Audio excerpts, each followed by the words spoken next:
given to them on how to deal with it, not to the general public.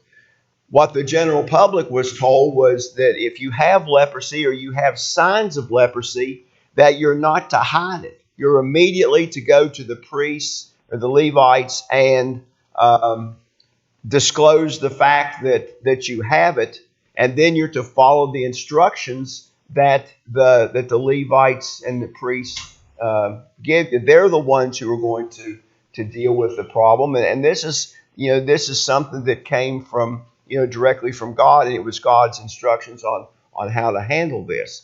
Now, normally in that day and time, the plague of leprosy was usually associated with some type of displeasure that God had with with that person or group of people, and it was very important that this not be concealed from the people because of the contagiousness of it.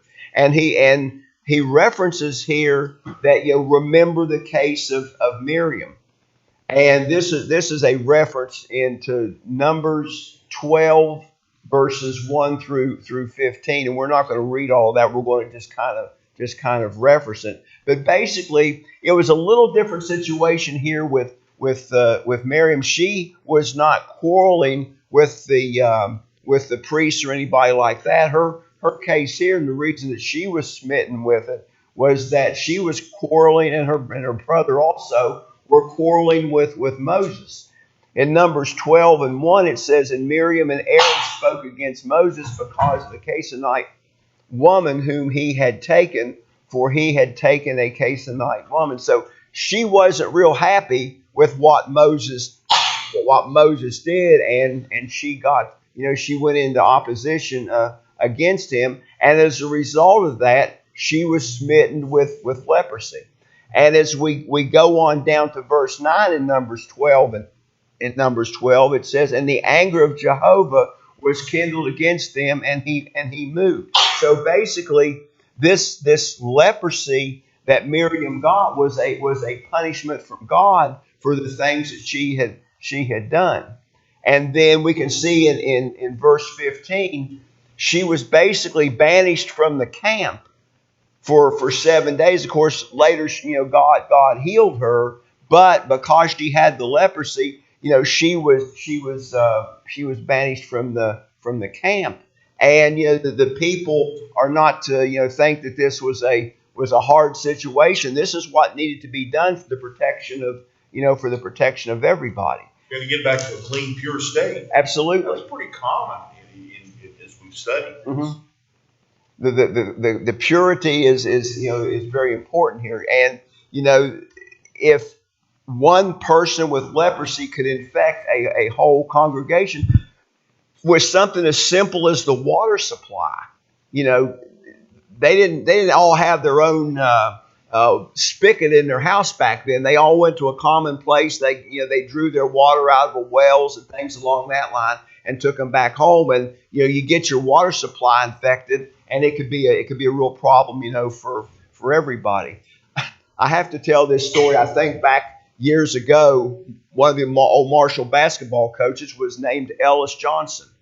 And he told the story. He was down in eastern Kentucky recruiting. I think he was recruiting a guy named Orville Stepp, if memory serves me correct, when he was telling the story. But he said he lived out in the country up on a hill. So he had to walk up the hill, and he said, here was this guy up there, just your typical country guy, beard, chewing tobacco running down his beard, dripping off the bottom. It was a hot day. Ellis goes up there and he says, "Man, I'd like to have a drink of water." So the guy gets a gourd and he dips it. And Ellis is sitting there thinking, okay, which side of the gourd do I want to drink out of? Do I want to hold it in my right hand and drink out of that side? Or do I want to hold it out in my left hand and drink it out of that side? So he come to the conclusion he was going to drink it in the middle. So he takes a big drink of it in the middle, and the guy says, "Fella, you're the first city guy I've ever seen who drinks out of the middle of the gourd just like I do."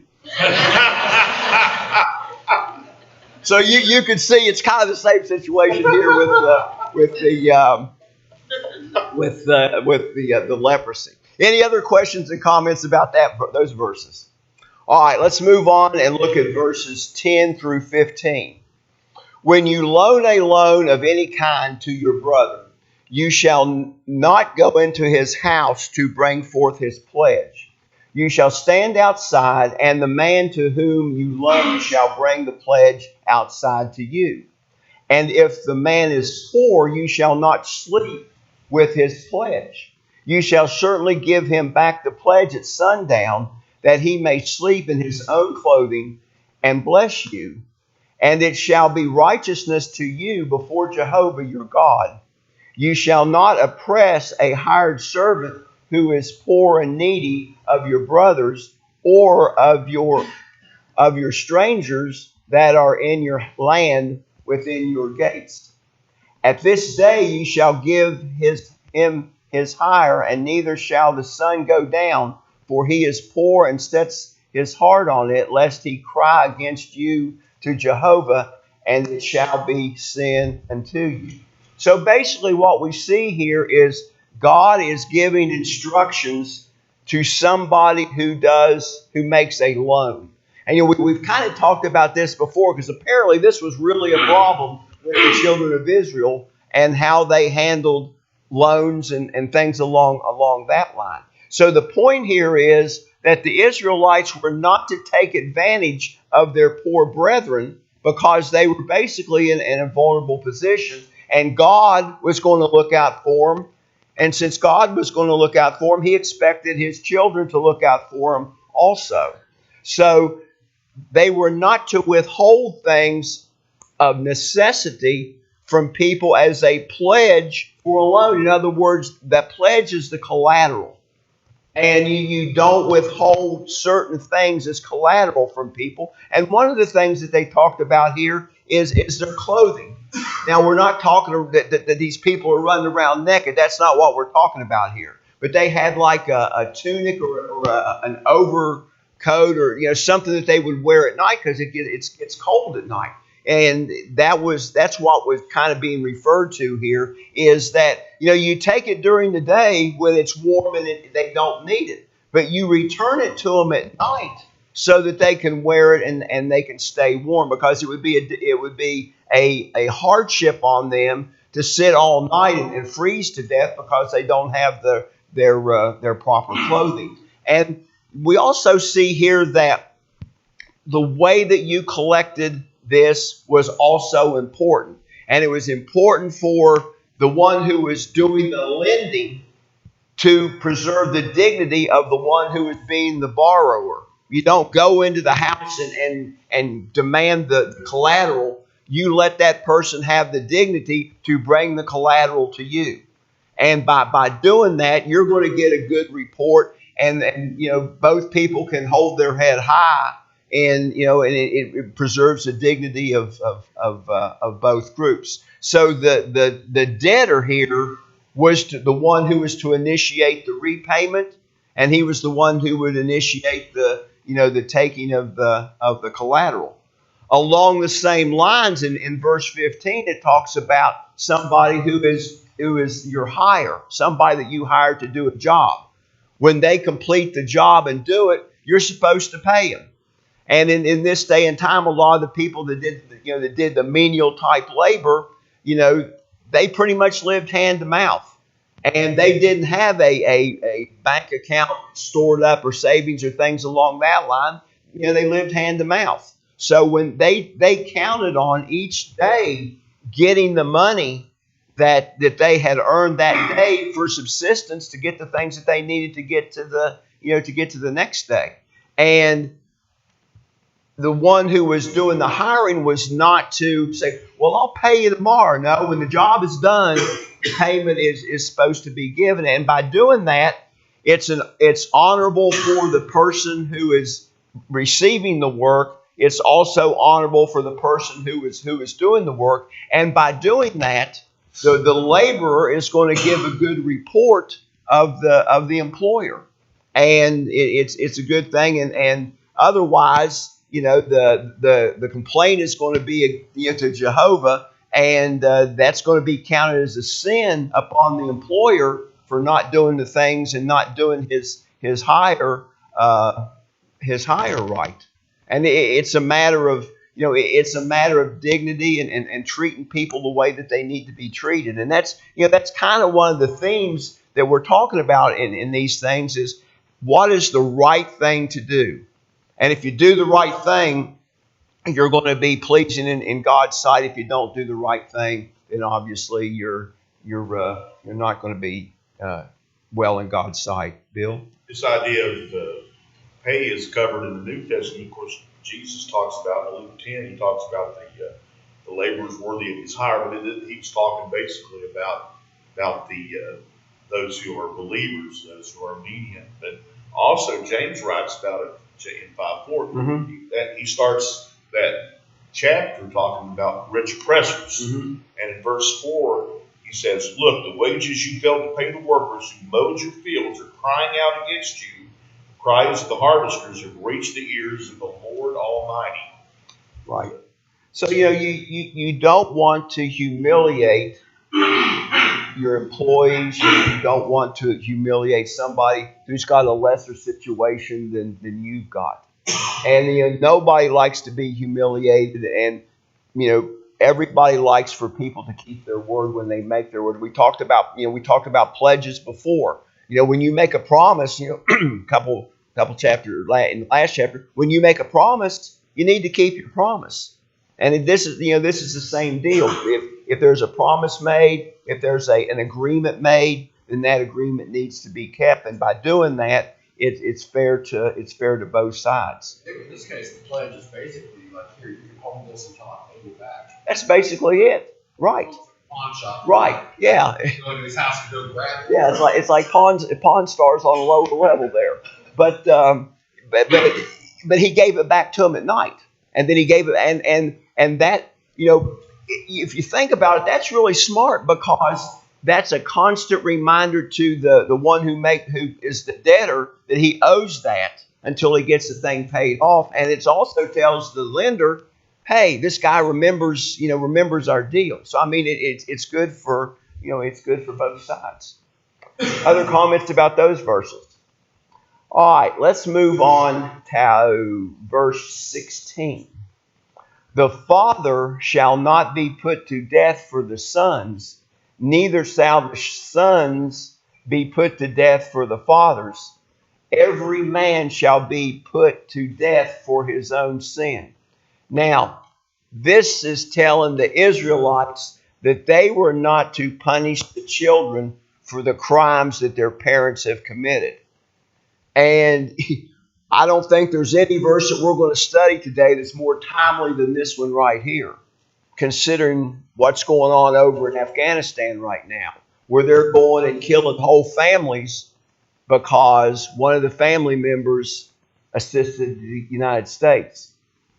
That's the way their Sharia law is over there. If one person commits a crime, you kill the whole family. Which this is what God is talking about right here, and He's telling Moses, everybody is responsible for themselves, and you don't go punish the children for something that the parents do, and you don't punish the parents for something that the kids do. And it's even simpler than killing somebody.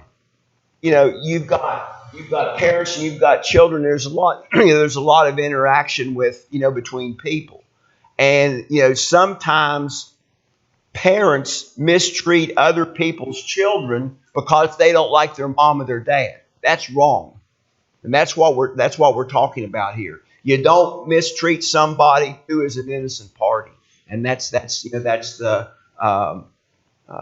the message that's being put here. I found a little passage that in one of the commentaries. It says it was a common thing among heathen nations, the Persians, the Macedonians, and others, for the children and families of criminals to also be put to death. And there's a reference to this also in Esther about the same type of situation. And these people are still over there today, the Persians and the Macedonians, same outfit over there. Okay, now, the names have changed, but the people are, the ways are kind of stayed the same. So in cases where God executes a whole family for something, that's God's privilege to do that. God has that right, and God has a reason to do that. But we are not to condemn whole families for the act of one person. And in any case, God has the right to do things His way. We have the right to do what God tells us to do, and He tells us not to punish one for something of other. You think about this, okay?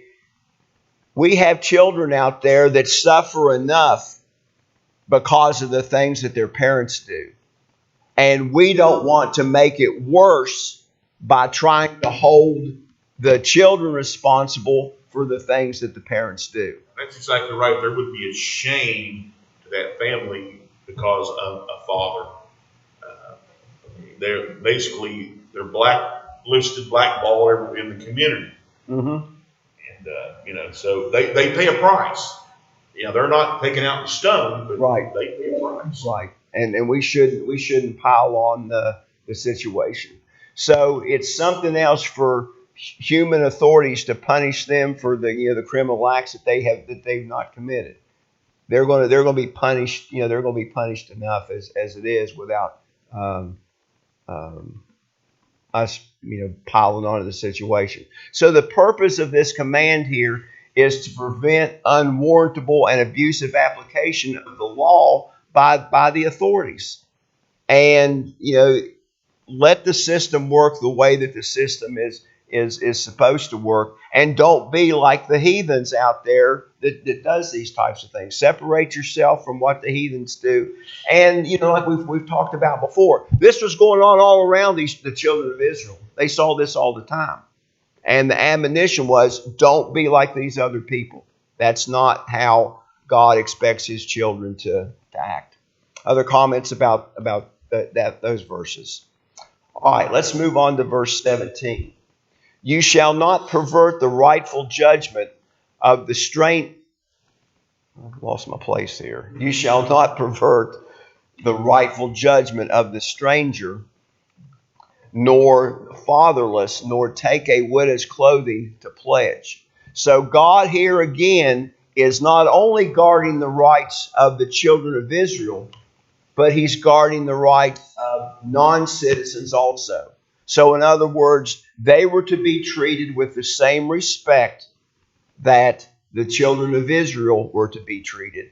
And also, He extends this to the widows and the orphans also, because they were, in that day, they were at an extreme disadvantage. They didn't have any welfare. They didn't have any SSI and food stamps and all that kind of stuff like we've got today.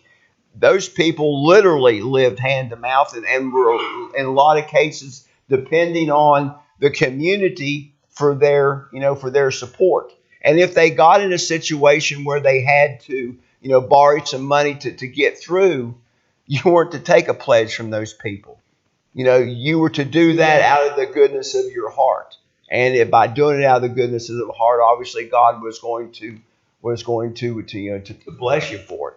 So, especially with a widow, you weren't supposed to take her tunic or basically anything else that she had as a matter of pledge. And of course, obviously, in that day and time, there was poor widows and there were rich widows also. And I think it would be reasonable to say that, especially in the case of a poor widow, a pledge was not to be extracted, because the neighbors start talking, and it puts an evil cast on the widow when things like this were done. Because I'm sure even back then, like we do today, we've got gossips. Well, I better not say that. I had a little saying there that my dad used to say, but that'll probably get me in trouble here. But anyway, the people would talk. Let's put it that way, and it would give an evil report to to that person, and it would be an unwarranted type of situation. So again, it was a matter of treating people with respect. And that's what we're talking about here. Other comments about that verse? Okay, let's look at verse 18. But you shall remember that you were a slave in Egypt, and Jehovah your God redeemed you from there. Therefore I command you to do these things. So this is a summation of what we've talked about, up to this point. Remember how you were in Egypt. You didn't have anything either. And now you've got something. And you remember how it was when you were in Egypt and how you were treated then. Remember that. Because, God, all the things that they have now, God gave to them.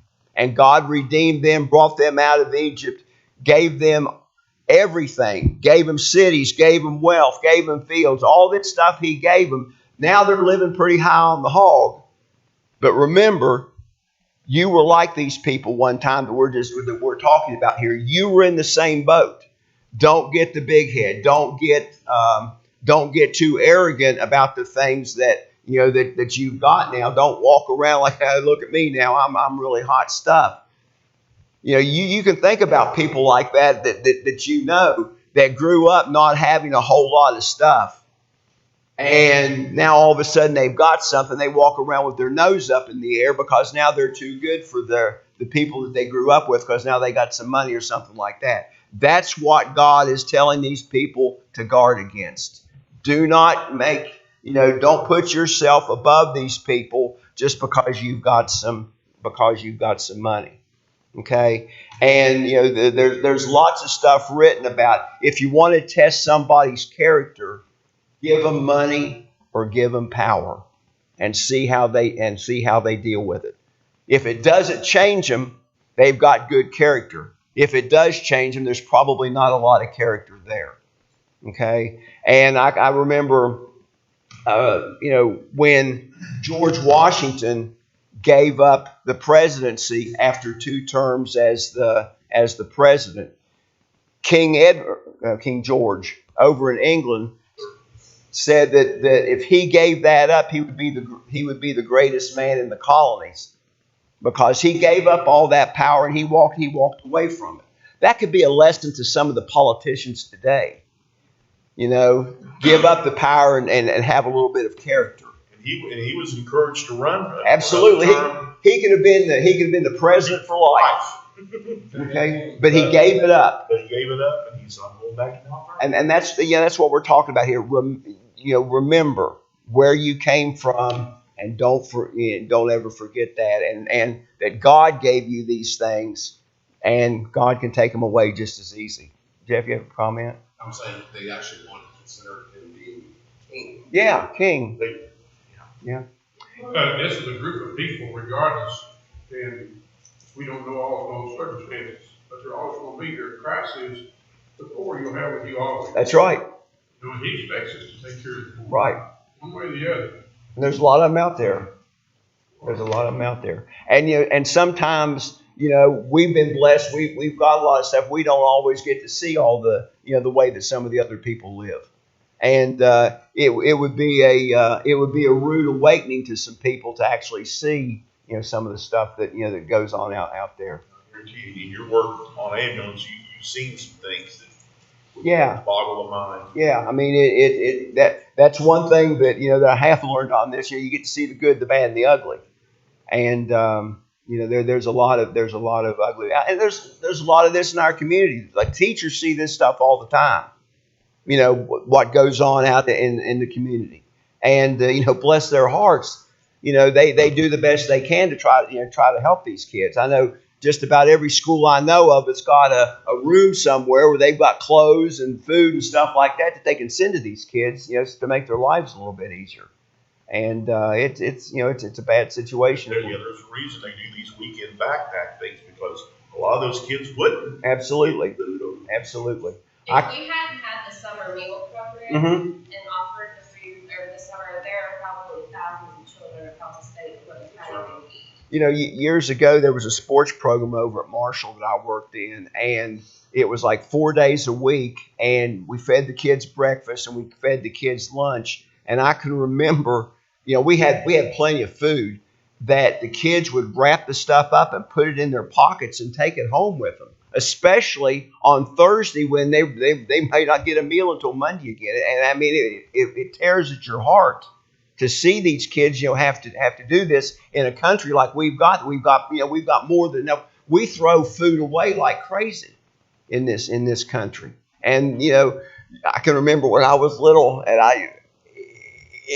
Mom said, "Eat all your food because there's kids in Africa that would love to have it." Kids in China. Yeah, kids in China, kids in Africa, wherever. But and you're little, you're going, yeah. But you know what? That's true.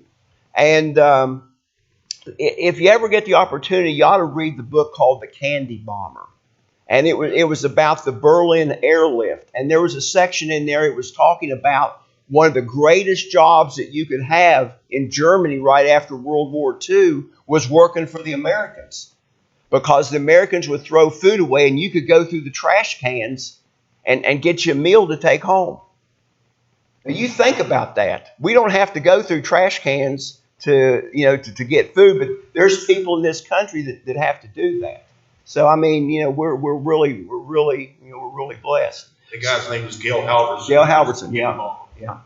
Any other comments about that verse? Let's move on here. Verse 19 through 22. When you cut down your harvest in your field and have forgotten a sheaf in the field, you shall not go again to bring it. It shall be for the stranger, for the fatherless, and for the widows, so that Jehovah your God may bless you in all works of your hands. Let's do it again here. When you beat your olive tree, you shall not go over the bulgus again. It shall be for the stranger, the fatherless, and for the widow. When you gather the grapes from your vineyard, you shall not glean afterwards. It shall be for the stranger, the fatherless, and the widow. And you shall remember that you were a slave in the land of Egypt. Therefore I command you to do these things. So again here, God is making provisions for the ones who have who don't have what they need to survive. And it's the responsibility of the ones who have plenty, not to be a miser about the deal. Leave some for the strangers, leave some for the widows and the orphans to go into the field and gather them something to eat. We talked about in the last chapter about a stranger could go through the field and eat some out of their field. Now they weren't supposed to harvest it, but their daily subsistence, they could go through the fields. So this is just taking this a little bit further, is that when the harvest is done and when you cut your fields and clean out the olives and clean out the vineyard, whatever's left on the ground or that you don't pick up, don't go back and wipe it clean. Leave something there for the less fortunate people there. And maybe the outer parts. That was in Leviticus. That they could get to rather That's easily. mentioned in Leviticus 19 and 23 about leaving that outer ring or outer area untouched. Is that tied to this, or is that a change? No, that's tied to this, because you got to remember Deuteronomy here is a summation of all the stuff that was written up to this point. That's what Boaz did for Ruth. Exactly. Right. She went gleaning, and that's how Boaz and Ruth got together. And of course, we were talking about the last week about the two rabbis, the Shammai and Hillel, and they actually had some rules for this that was in their commentary. And Hillel was a little bit more. His deal was 2 sheaves are reckoned forgotten, but 3 are not. So he broke it down to, you could forget 2, but if there was a 3rd one, you could go back and get it. That type of thing. But in the canons and in the rabbinical guidance and things along this, they talked about this. They talked about this quite a bit. And it was not only for the for the people, but also it was for the animals also. And we're going to talk about here a little bit later about, how to deal with your animals, because God, cares about all of his creatures. And this was something that, all of them needed to deal with. So, when you go through the field, you make your normal harvest. Whatever's left, you don't go back and get it. You leave it for somebody else. And, what little bit of farming experience that I've had over the years, I know that even, when you go through a field, even with all the modern conveniences we've got now, the harvesters and all that, there's still stuff left over. And you can go and find it if you want to. I mean, over at our place, it's a deer paradise. When the cornfields are going, you got the cornfield, you got the creek, and we did have some apple trees, but they're about all dead now. I mean, that was heaven for the deer. That's why I guess we'd have 15, 20 deer out in the yard all the time, because we had all the modern conveniences of home for them. But, it's things like that we don't think about that are important to other people, and not only to the people, but to the animals also. And again, we see here that it was not only for the children of Israel, but it was also for the strangers and for the non-children of Israel also who were passing through. So that the point is, you be gracious to all people, and God is going to bless you for it. He says right here, the Lord thy God may bless thee in all the works of thy hand.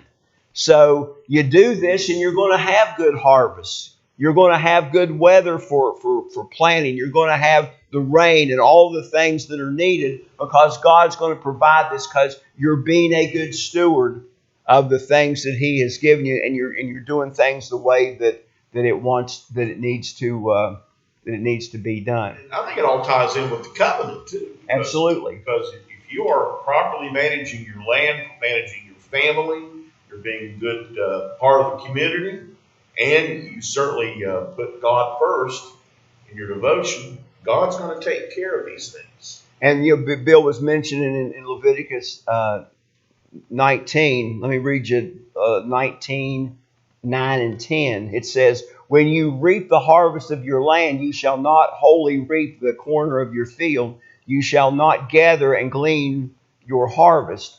And you shall not glean your vineyard, and you shall not gather the leavings of your vineyard. You shall leave them for the poor and the stranger. I am Jehovah your Lord. And also in Leviticus 23 and 22, it says, and when you reap the harvest of your land, you shall not completely reap the corner of your field. When you reap the gleaning of your harvest, you shall not gather. You shall leave them to the poor and the stranger. I am Jehovah your Lord. So this is just a summation of the things that Moses had revealed to the children of Israel before. So the spirit of all these ordinances here is very instructive, and the goodness and tenderness of God, who designs to take knowledge of all things and to teach his people decency, propriety, and consideration for others, being sensitive to the feelings by removing brutality and softening the hardness of the heart of man, fashion his ways according to the love which the Spirit of God clothes him with when he acts in the heart of man. So all of this we've talked about is how we need to treat other people, and if we do that, we're going to be blessed for it also. I think it's a good point. That every Lord's Day at the Lord's table here, it's about remembering. Right. All through this, God says, "I want you to remember where you came from." Right. And He wants the next generation. Right. All this goes on. These children will know what their forefathers went through coming out of the land of Egypt. Right. And He wanted them not to forget that. And it needs to be passed down. And our children need to be taught this, that this is the way that things needs to be done. And I don't think we spend enough time about Rule 14.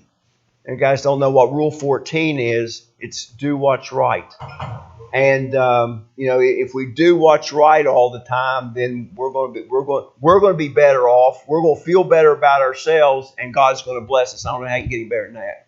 So we'll stop right there, and we'll pick up with the next chapter next week. So I appreciate everybody's attention and comments today.